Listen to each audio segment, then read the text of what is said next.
Toxic relationship menurut Dr. Lillian Glass adalah hubungan yang tidak saling mendukung satu sama lain, di mana salah satu pihak merasa memiliki kontrol lebih terhadap pasangannya.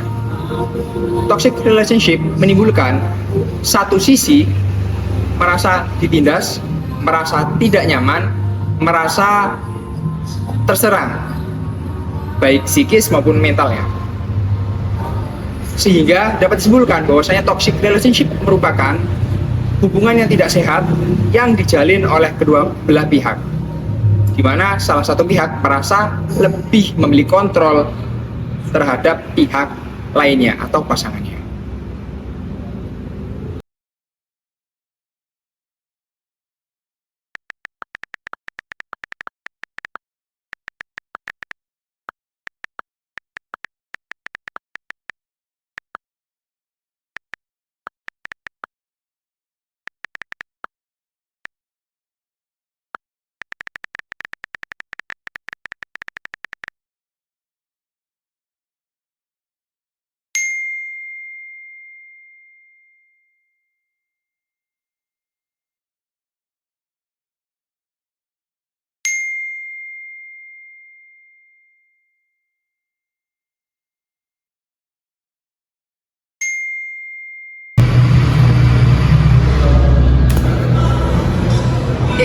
Ternyata enggak? Ternyata selama ini tuh banyak dari kita biasanya disebut toxic relationship. Toxic relationship, hubungan yang nggak sehat itu sih. Bukannya orang tuh sudah tahu ya kalau toxic relationship tuh hubungan yang nggak baik. Harusnya sih emang kayak gitu. Harusnya setiap orang tuh tahu kalau toxic relationship tuh gak baik buat orang yang menjalani. Tapi kan berdasarkan realita ya masih ada aja sih orang yang nggak ngerti. Bahkan ada beberapa orang yang baru dengar istilah itu. Stop, bentar dulu. Tadi bener, Mas Aban bilang ada yang nggak ngerti. Salah satunya aku nih, aku nggak paham, nggak tahu malah. Yang tadi kau bilang apa? Toxic relationship. Nah itu aku nggak tahu, sama-sama jujur sama sekali nggak pernah denger kata-kata toxic relationship. Mungkin dari teman-teman bisa jelasin. Kalau setahuku sih toxic relationship tuh hubungan gak sehat yang berbahaya bagi orang yang menjalani hubungan itu.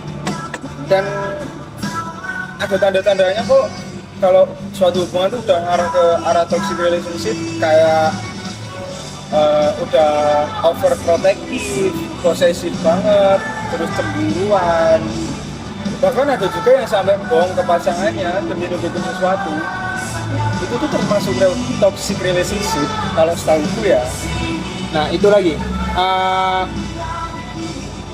di samping tadi kan yang disebutkan bagaimana sih orang itu ciri-cirinya bagaimana kan? Ya. Ini ada lagi yang lebih spesifik, yaitu akibat dari toksik tadi itu akibatnya cukup ekstrem ya menurutku sendiri ya.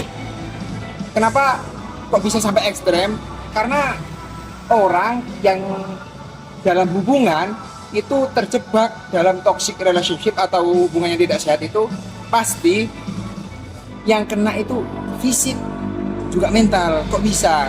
Fisik bisa karena kadang orang yang nggak terima tadi kan cemburu kan, posesif dan sebagainya, itu biasanya main tangan, iya, main kekerasan.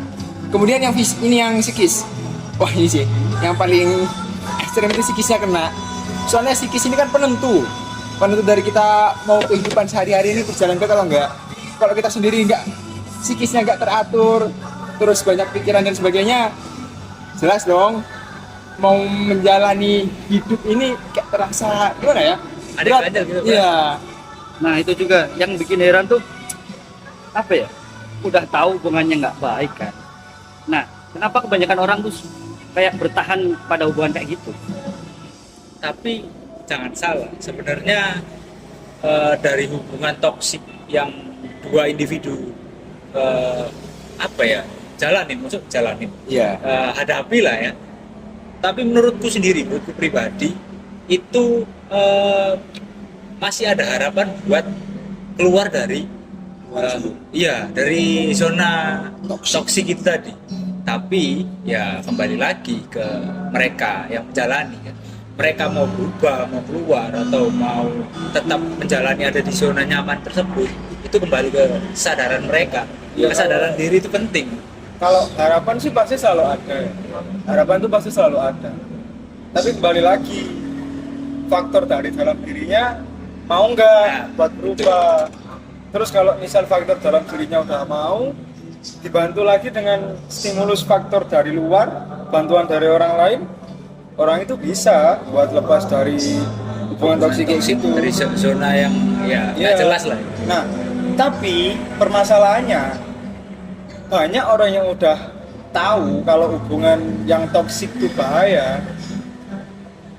Tapi banyak juga dari mereka yang memilih buat stay di dalam lingkungan itu, di dalam lingkaran itu. Ya salah satu penyebabnya sih pasti kayak udah ketergantungan sama pasangannya. Jadi kalau misal ngelakuin apapun, kalau nggak ada pasangannya tuh pasti ada ngerasa yang kurang. Dan orang itu udah bergantung kayak misal nih ada satu orang mau ngelakuin suatu A, dia lebih bergantung sama pasangannya. Oh, pasanganku bisa kok, jadi aku nggak perlu buat ngelakuin hal itu, kan pasanganku bisa. Kan ada efek ketergantungan di situ. Benar. Lagi-lagi memang yang sama Fat bilang tadi kan kembali lagi ke kesadaran diri ya. Kesadaran diri ini memang faktor utama dari kita supaya bisa escape dari hubungan yang toxic tadi itu, toxic relationship. Mengingat memang mau sebagaimana kita misal kita punya teman nih yang terjebak ke dalam hubungan toksik, kita mau intervensi masuk, jelas kalau dirinya nggak mau menerima, ada ini defense mechanism dari dirinya pasti nggak masuk, sia-sia. Jadi itu. Nah, itu mau aku tanyakan ke kalian, mungkin buat aku lah ya. Menurut kalian tuh adakah ciri-ciri hubungan yang nggak baik itu kayak gimana? Mungkin bisa buat aku antisipasi lah depannya kayak gimana ketika aku sudah berhubungan dengan orang yang sudah aku anggap tepat kayak gitu, biar gak terjerumus di hubungan yang toksik itu. Tadi itu sempat disinggung ya sama Afan, bagaimana ciri-ciri dari hubungan yang toksik tadi itu. Salah satunya ya memang ini cemburuan. Kemudian ada lagi over protektif. Perlu digarisbawahi ini over ya. Protektif nggak apa-apa, fine aja silakan, tapi terkontrol. Kalau yang over jelas dong, pasti iya arahnya ke toxic relationship tadi itu. Kemudian mungkin ada lagi, ini tadi apa? Ciri-cirinya tadi salah satunya yang disebutkan tadi kan sudah berbohong. Nah, sudah berbohong juga. Posesif termasuk gak sih? Ya masuk tadi kan sudah termasuk dalam ini tadi ciri-cirinya. Dan bahkan ada beberapa orang bahkan udah sampai taraf mengancam pasangannya. Wah, itu Bahaya. Nah, jadi gini, kalau misal ada pasangan nih, yang satu mau ngelakuin suatu aktivitas A, tapi pasangannya nggak setuju. Tapi yang A ini kekeh buat mau ngelakuin itu. Nah, si pasangannya ini ngancem buat kamu jangan lakuin itu, dengan ancaman, ya berbagai ancaman lah supaya dia nggak ngelakuin hal kayak gitu. Itu kan kalau kayak gitu bahaya kan. Itu masih di taraf hubungan ya, masih yang bisa dibilang pacar, belum ke arah yang lebih serius lagi ya. Apalagi kalau sudah masuk ke tahap yang lebih serius, itu udah bisa sampai ke arah KDRT sih pasti. Iya. Aku yakin udah, apalagi yang tadi overprotective itu udah sampai main tangan baru. Udah toxic banget itu. Ya, nah kalau yang overprotective tuh kayak dia protektif kan membatasi. Iya. Nah, kalau Defend kita, dirinya iya, sendiri. kalau kita dibatasi, terlalu dibatasi, kan kita nggak bisa improve diri. Iya. Dan itu juga nggak baik juga buat diri kita kan. Nggak bisa buat maju. Iya, makanya kalau misal nih ngejalanin hubungan, udah ada tanda-tanda buat hubungan tuh mulai ke arah toksik, ya sebisa mungkin dihindari sih. Ya dihindari atau mungkin ya bisa diperbaiki lah Iya, apa yang dicari jalan salah. keluar yang baik. Ya itu sih tadi mungkin ya ciri-ciri yang Mas Villa tanyakan ke teman-teman itu ada beberapa ciri-ciri yang udah disebutin kan. Ya mungkin nanti Mas Villa ada teman saudara atau Mas Villa juga menjalin hubungan, jadi kan bisa tahu hubungan saya mengarah ke arah yang baik atau mengarah yang buruk. Nanti kan bisa ngasih tahu atau ngasih saran ke temennya atau ke pasangannya Mas Villa. Paham, Bang. Mungkin ya menambah pengalamanku sendiri ya nanti kalau misal berhubungan dengan orang, bisa juga nanti kalau misal ada teman atau keluarga lah yang ada indikasi ciri-ciri kayak begitu, mungkin bisa saya nasihatin. Même dans un sommeil éternel, même dans un sommeil